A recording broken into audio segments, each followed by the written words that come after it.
कई ऐसे पेशेंट्स होते हैं जिनका ब्रेस्ट साइज बहुत कम होता है, छोटा होता है। तो कुछ कारण ऐसे होते हैं जिनकी वजह से मरीजों का ब्रेस्ट साइज कम हो जाता है। अगर किसी पेशेंट का, किसी फीमेल का ब्रेस्ट साइज कम है तो उसे हम माइक्रोमेस्टिया कहते हैं। इसके अलावा हम इसे हाइपोमेस्टिया और ब्रेस्ट हाइपोप्लेजिया, इसके साथ में इसे हम मेमोरी हाइपोप्लेजिया भी कहते हैं। तो मेमोरी हाइपोप्लेजिया जैसे कि मेमोरी ग्लैंड्स होती हैं ब्रेस्ट के अंदर, उनका साइज कम होना, तो आपका जो ब्रेस्ट है उसका भी साइज कम हो जाएगा।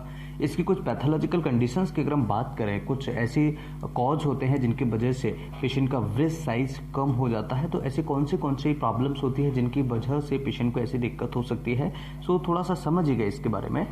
सबसे पहले होता है जेनेटिकली। अगर किसी पेशेंट की जेनेटिकली प्रॉब्लम है, जेनेटिक यानी कि अगर उनके फैमिली में किसी महिला को, उनके मम्मी को या उनकी दादी को या कोई ऐसी फीमेल्स जिनको पहले से दिक्कत थी, तो हो सकता है कि उनके बच्चों में ये प्रॉब्लम आए।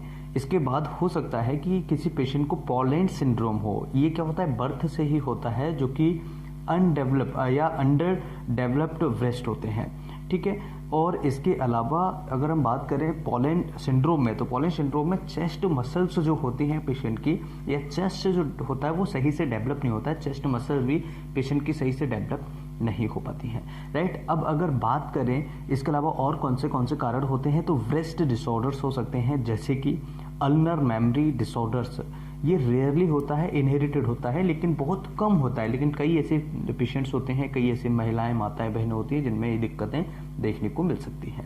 इसके अलावा लो बॉडी वेट, यानी कि किसी पेशेंट का, किसी महिला का, किसी माता बहनों का अगर वजन कम होता है, तो ऐसी स्थिति में भी ब्रेस्ट का जो साइज है वो थोड़ा कम हो सकता है। इसके अलावा अगर हम बात करें हार्मोनल इम्बैलेंस, तो ये बेसिकली सबसे ज़्यादा होता है, कॉमन होता है जो हार्मोनल इम्बैलेंस है।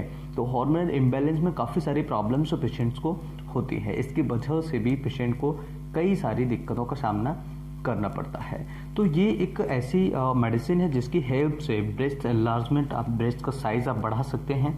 और एक होता है टर्नर सिंड्रोम, तो टर्नर सिंड्रोम की वजह से भी कई बार प्रॉब्लम्स होती हैं। इसके अंदर जो क्रीम है, इसको यूज कैसे करना है, ये 60 ग्राम मेडिसिन आपको इसके अंदर देखने को मिलता है, और ये MRP है 415 रुपये, उसमें आपको देखने को मिलता है। तो कई बार मेडिकल स्टोर पर आप जाएंगे तो ये कम में भी आपको देखने को मिल सकती है, कम में भी आपको मिल जाएगी। किसने बनाया है इसे, जी लैबोरेटरीज LTD ने बनाया है, जो कि पीतमपुरा दिल्ली में स्थित है। अब अगर बात करें कि इस मेडिसिन का क्या बेनिफिट्स है यूज करने से, तो देखिए सबसे पहले इसके अंदर विटामिन ई दिया हुआ है, ठीक है। तो इस मेडिसिन के अंदर विटामिन ई दिया हुआ है। दूसरा यूथ एसेंस, देन उसके बाद में नेचुरल इंग्रेडिएंट्स हैं, इसका कोई साइड इफेक्ट्स नहीं है, और 100% सेटिस्फेक्शन, यानी कि आपको यूज करने के बाद 100% सेटिस्फेक्शन आपको देखने को मिलेगा। अब यहाँ पर बात करें कि इसे कैसे यूज करना चाहिए, तो देखिए सबसे सिंपली यहाँ पर लिखा हुआ है यूज अप्लाइज ब्रेक्सलेंट ब्रेस्ट क्रीम डेली, ठीक है, preferably in the morning from the base of the breast to chin, ठीक है। Study and circular upward stroke use your palm to massage breast, यानी कि थोड़ी सी क्रीम आपको लेनी है और उससे अपने ब्रेस्ट पे लगा लेना है और उसकी थोड़ी सी मसाज करनी है, राइट। इसके अंदर की इंग्रेडिएंट्स क्या क्या है वो समझना जरूरी है, क्योंकि इन्होंने बताया है कि ये नेचुरल है।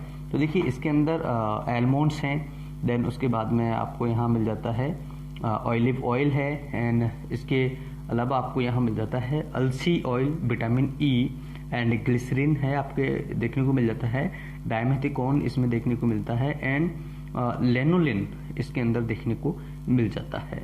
तो इस क्रीम से अगर आपको बेनिफिट होता है, आई थिंक इस क्रीम से आपको बहुत अच्छा बेनिफिट होगा वैसे, क्योंकि कई ऐसे पेशेंट्स हैं जिन पे इसके एक्सपीरियंस्ड जो हैं पेशेंट पे किए गए हैं। सो आई होप कि ये वीडियो आप सभी के लिए बहुत हेल्पफुल होगा, और इस तरह की और वीडियोस देखने के लिए चैनल को सब्सक्राइब करें, वीडियो को लाइक करें, अपने दोस्तों के साथ ज़्यादा से ज़्यादा शेयर करें।